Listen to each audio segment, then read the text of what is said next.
Hi. Okay, we are gonna do, for the first video, just some really simple pelvic motions on one knee. So if you're uncomfortable being down on a knee, you might want to get a pillow or a blanket. Especially if you're on a hardwood, you're gonna want a pillow or a blanket or something. So let's start with the left knee on the soft thing and the right leg forward. And all we're gonna do is explore some pelvic motions. So as you go forward for the first one, I want you to explore what it's like to really almost not move your pelvis at all. So you're gonna really hold it still and even think of tucking it under like a dog tucking its tail between its legs.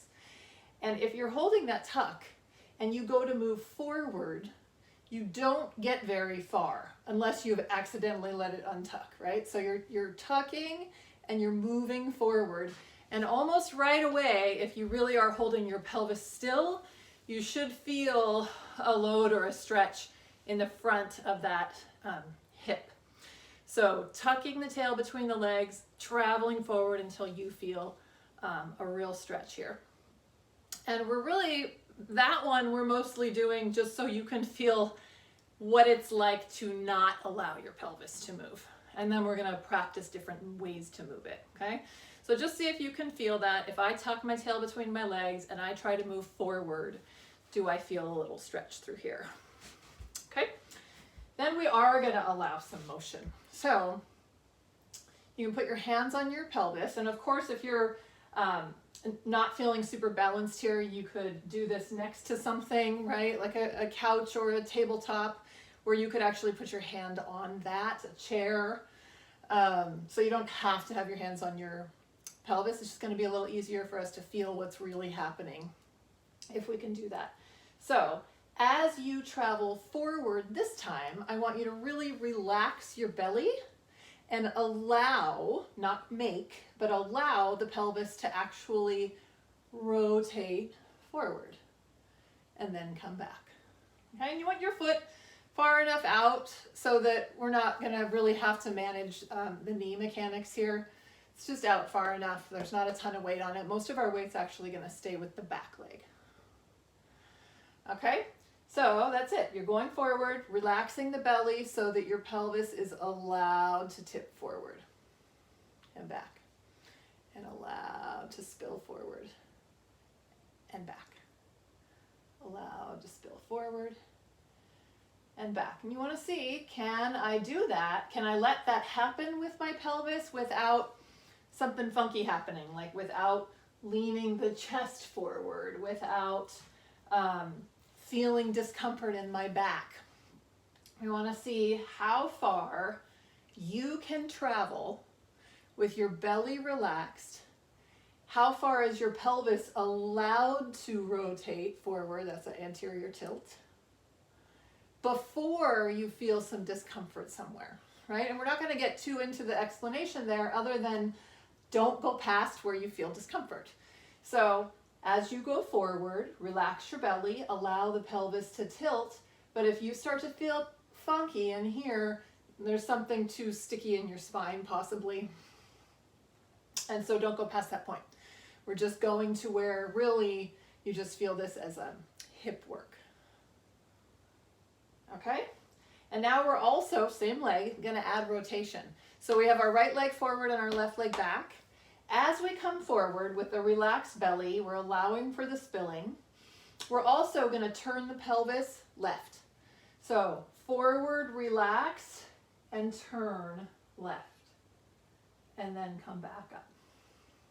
Okay, you're letting everything turn along with it. Forward, relaxed, turn left.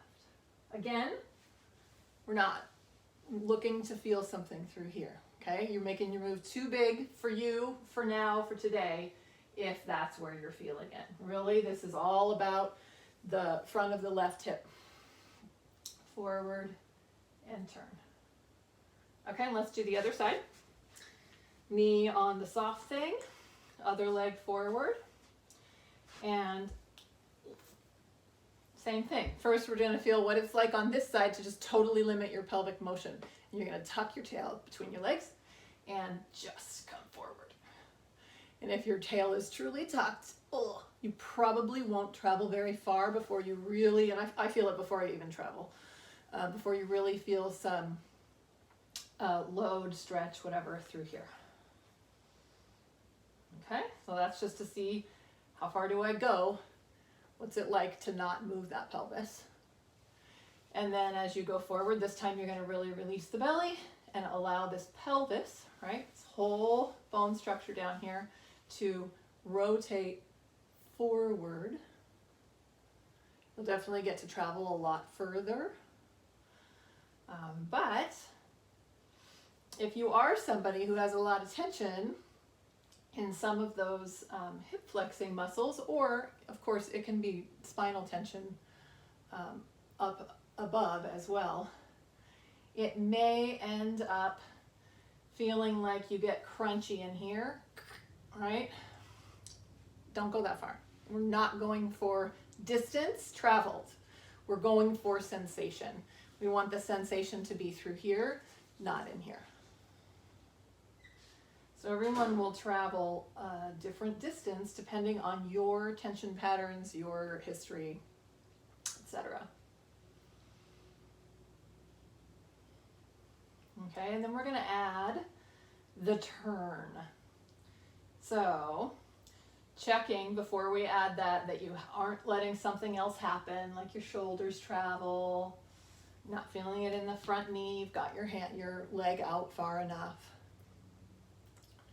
But now you're going to come forward, relaxing that belly, letting it spill forward, and you're going to turn right toward that right leg, and then back again. And then forward, relax, turn right, and then back again. Forward, relax, turn right. Forward, relax, turn right. Again, most of the sensation should be felt through here. Okay? We're going to bring that up to standing in the next couple videos, but first we're going to do a little bit of mobilization through the upper spine and shoulders in the next one. Okay? See you in a bit.